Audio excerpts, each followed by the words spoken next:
honestly feel like if we keep containing ourselves into these boxes, we're never gonna grow. And how do you expect to grow? It's like a flower, a plant needs its pot to be changed every couple months. Like when it grows, the pot needs to be changed. So you're the same way. Hello, I am the Art Fairy, and I'm back again with another video. I was not feeling well. So I'm back. I'm rejuvenated. I'm feeling good. I'm feeling nice. Yes. So today I'm going to be talking about things that I've learned as I've become the Art Fairy. Yes, as I've become the Art Fairy. Okay, so number one, I've always been very interested in what it means, like what the beauty standard means. And I've watched tons of videos on it, like read a bunch of articles. And it's all the same. Like it's all the same. It's based on Eurocentrism, first and foremost, but it's also like people are also perpetuating the same thing. Like each community, each demographic, each community has their own, I guess, beauty standard that is somewhat centered around Eurocentrism, but it's also beauty standards that we have created ourselves. Like the whole now you could be skinny now, but you have to be thick 5 years from now. That whole thing was always weird to me. Like even when I was in middle school, that was a thing, and I was in middle school almost 10 years ago. So that's always been weird, and I think that it's like I said, I think I mentioned it in my last video, how the beauty standard before, like even television, because television was a big thing when it came to beauty standards, especially for women. Like the women that were portrayed on TV were like these housewives with their vacuums and their beautiful pretty dresses, and they're in the kitchen and they're doing this and they're doing that, and that all contributed to the housewife narrative. Like that all contributed to that. So like media has heavily impacted our, like, society's culture and beauty standards specifically. As I was saying, before any of that came out, like let's say 1500s, 1600s, 1700s, that time, during that time, art was the beauty standard. Like artists would draw women that they deemed as beautiful. And while that still could have contributed to beauty standards, it's not the same because art is subjective. So one artist could find like a thinner, a petite model beautiful and draw that. But another model in another type of culture another artist in another culture could find a model that's thicker, or is more voluptuous, whose features are more fuller, more beautiful. And then that message would be relayed onto the people in that society. But it's like the beauty standard differed because the art differed. And yes, there was, well, I'm pretty sure, like Eurocentrism, like white features were almost, because not always, that's another video, almost always the standard. But at the end of the day, it was never so bad to the point where people were real life doing things, like altering themselves to fit into this space that isn't even real, because it's not real. And it's because I think we've really lost the fact that this whole concept of beauty that we have is fake. Like it's so fake. And I feel like with art we can start to bring that back, because art can be so different and so subjective. It's literally a mirror to us, because as humans we're so different. We have so many intricacies about us that you cannot, like, there's something about me that you cannot find in somebody else, and there's something in somebody else you cannot find in me, and that's just physical wise. But then when you start going internally, it's like a completely different ballgame, you know what I mean? So it's like with art, there's no form, like there's no set form. And I feel like because we've lost that and we've just went all the way to the media, it's like the media is going to push out one specific thing. Like the magazines, the television, Instagram, everything is going to push out one specific aesthetic, one specific trend. So it's like people feel the need to stay in that bubble because that's what everyone likes. That's what everyone likes. That's what everyone finds desirable. And because we're so focused on desirability and being accepted, which I understand, because it can be hard to live in a world where you feel like you're not accepted and people be like, love yourself, and yes, love yourself, but it's hard at the end of the day. Like, we still live in this world. We still want to have human connections. We still want to be accepted by our peers. We still want to be accepted by the world. But at the end of the day, it doesn't matter if you're not being accepted for who you are. Like, and a lot of the times we think that the trends and like the aesthetics that we follow are who we are, but deep down it's like that's not who you are. And if we look at art, we can accept its authenticity as reality. Like, everything in this world is authentic, well, except for the what I've been talking about and the trends and all the, and there's nothing wrong with trends. There's nothing wrong with trends. I love trends because they bring back or create new creativity. Like, they bring a new sense of direction for people.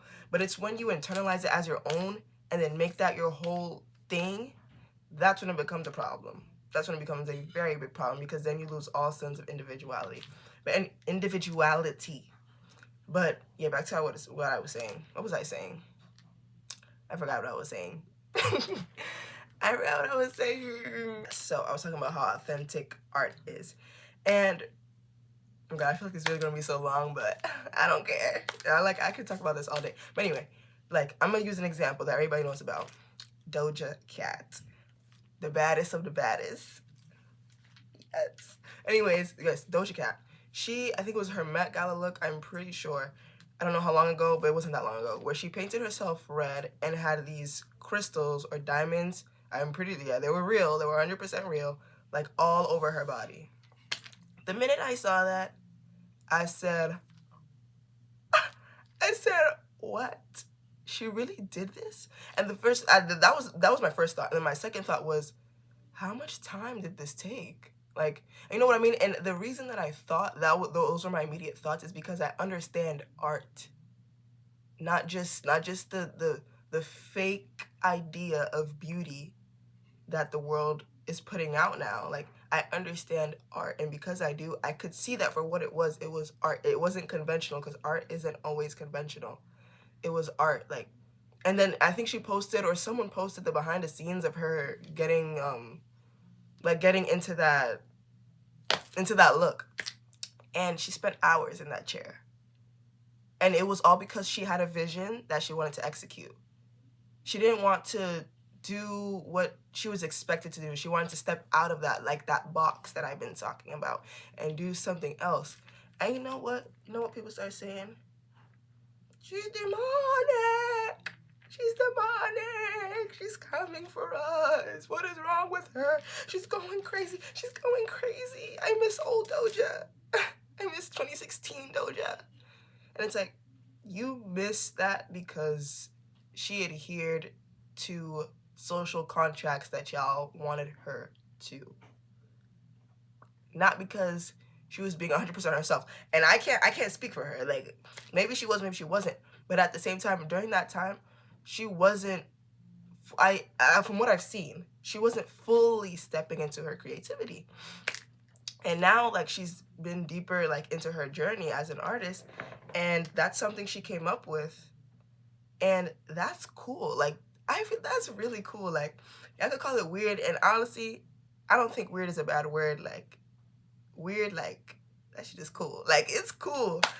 Because it is weird in a way. Like, who does that? You know what I mean? Like, it's weird, but it's cool because it's art. And that's beautiful because art is beauty. And that's what I'm trying to say. Like, the fact that she stepped on the red carpet and nobody else was doing that, she did that.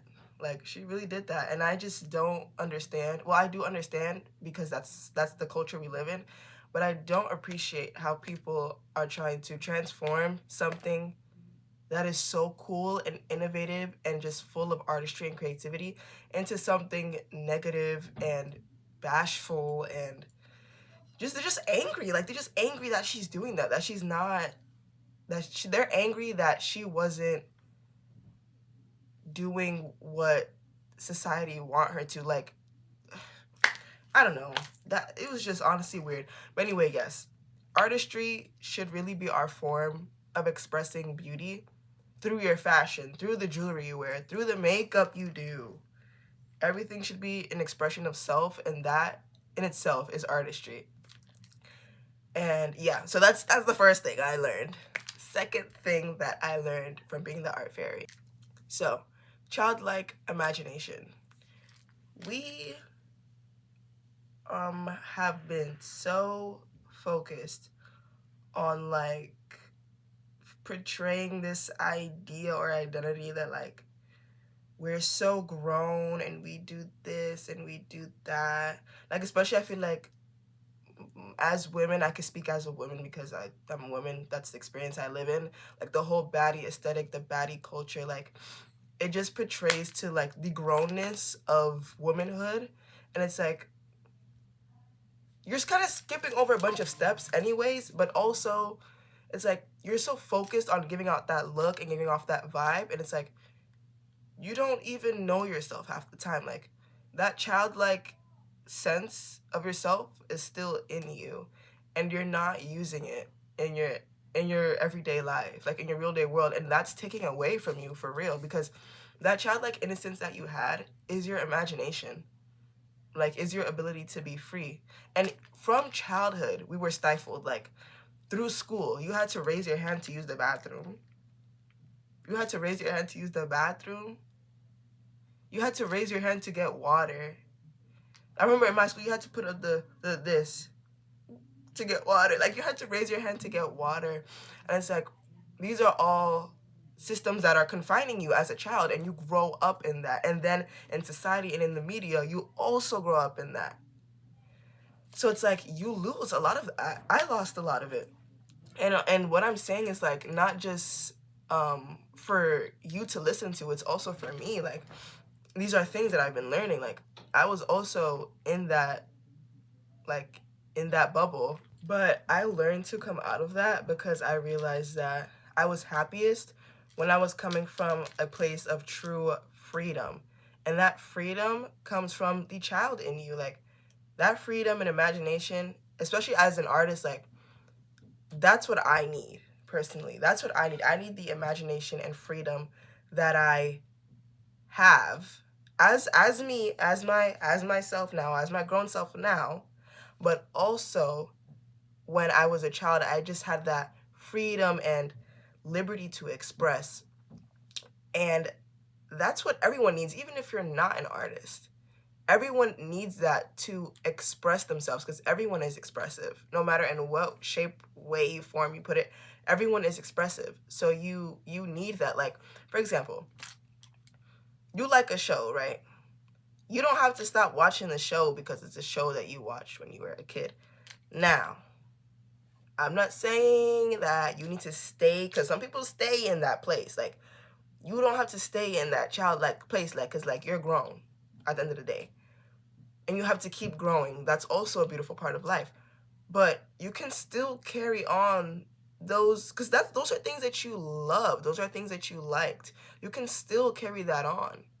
Like, you don't have to leave it behind. Who's telling you to leave it behind? Nobody's really telling you, you can't watch that. No one's telling you that.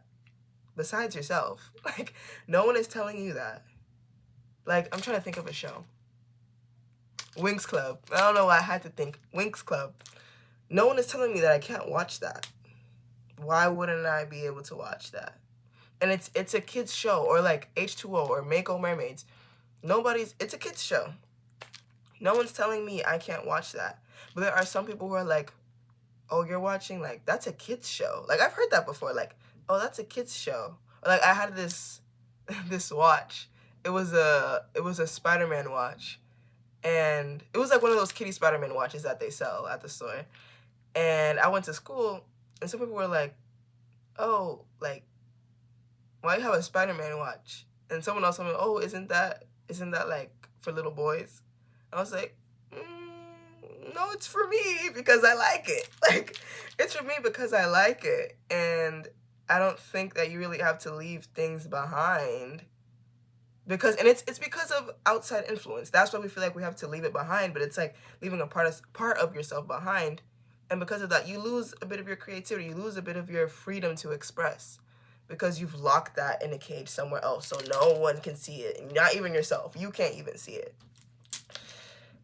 So I just think that it's sad. Like, the fact that I'm really able to step into my imagination at the age that I am, it's like, it's super cool because I feel we need that. We need that because having that, it doesn't constrain us. Like, we won't be so fixated on how are people perceiving me, how am I looking to people. We won't be so fixated on that because we're focused on our own sense of expression. We're focused on our own sense of imagination. So we don't have to think about all that extra stuff surrounding us. At the end of the day, it doesn't really matter. It doesn't matter. Like, so what? Like, it doesn't matter. You like it. It's your imagination. It's your creativity. It's how you express. So that's what matters. And that childlike freedom, that childlike innocence is what we need to bring back into our lives because that is what is really going to help us live a life that's full and that's free. And like, it's so exhausting to think about, okay, if I put this on, what are people going to say? Like, that's so exhausting. If I do this makeup look, if I use this color of eyeshadow, what are people going to say? Maybe I should just keep it neutral. It doesn't, like, it's you. You aren't anyone else. You aren't anyone else. Like, literally, because the reason that kids color outside the lines is because they have no sense of confinement. They don't know what that means. Kids don't come out the womb knowing what that means. Like, kids have no sense of confinement. They have no sense of constraints. That's why they color outside the lines. That's why they don't understand that I need to fit my color into this box or into this shape. They don't understand that, but then we teach them that. We teach them, no, it's not nice if you color outside the lines. You have to color in this specific shape.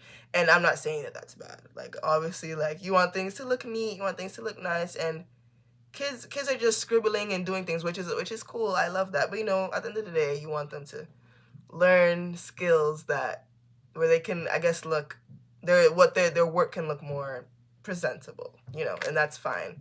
That's fine. But I'm just saying, I'm using that as an analogy to show, like, to explain what I'm saying with the idea of the reason why we confine ourselves so much and why we do and why we shouldn't. Yeah. Yeah, so moral of the story is bring your childlike self back into yourself. And people love to talk about healing my inner child. But it's like, you're not even, do you know what that means? Like, are you even doing that?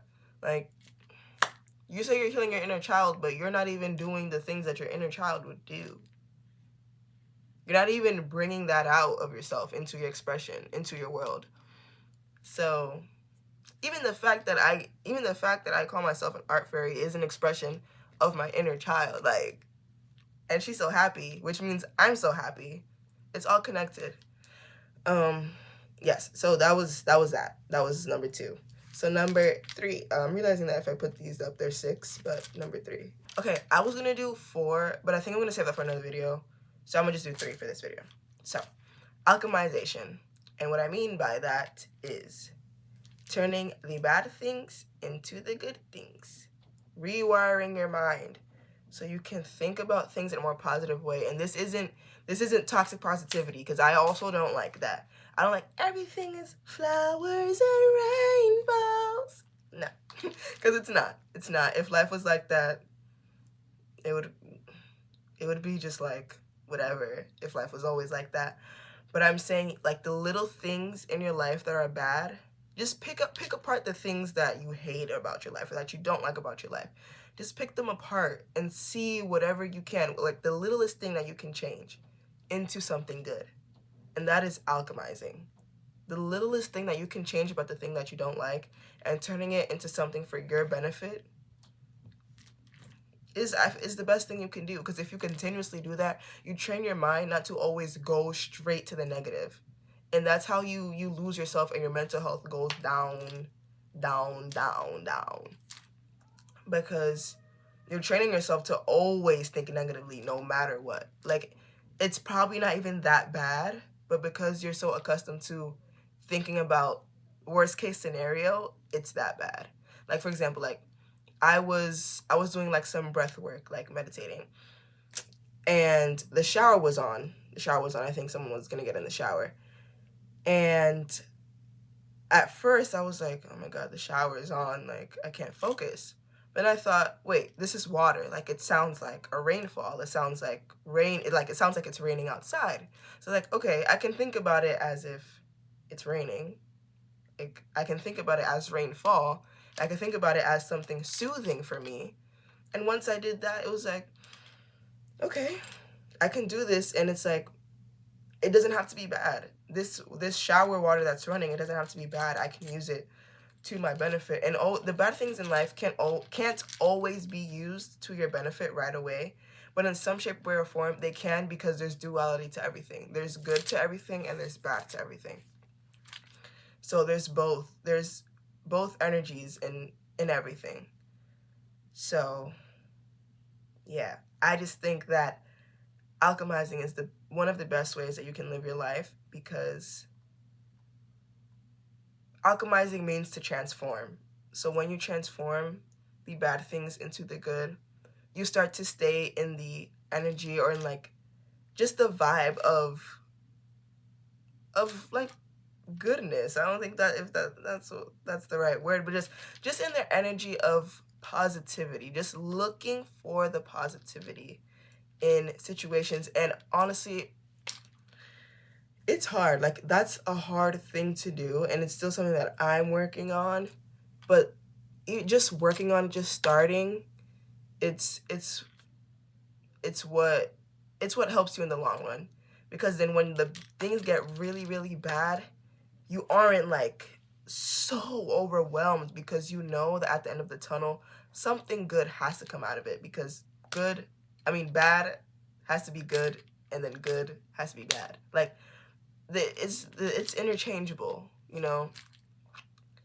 But I don't know. I just think it's hard for me to say, because I know that there are situations that are terrible. Like, especially with the LA fires, like, that's a situation that is terrible. And it's so hard to see the good in that. They lost everything. And it's hard to see the good in that. But some way down the line, whether it's a year from now, 2 years from now, at least one thing that is good that'll come out of that situation. And yeah, I'm not saying that it's a bad thing to grieve or to mourn or to be sad, because that's also a part of the experience, to be sad. But just harping on so much of the negative for so long, for an extended period of time, can just really start to affect you. Like, that's just a fact. Like, it really starts to affect you. So at least trying to find the good, even if it's not there, trying to find the good outcome is like, it helps. It helps in a way. And I think we need a bit more of that, because people are sad all the time. And it's unfortunate.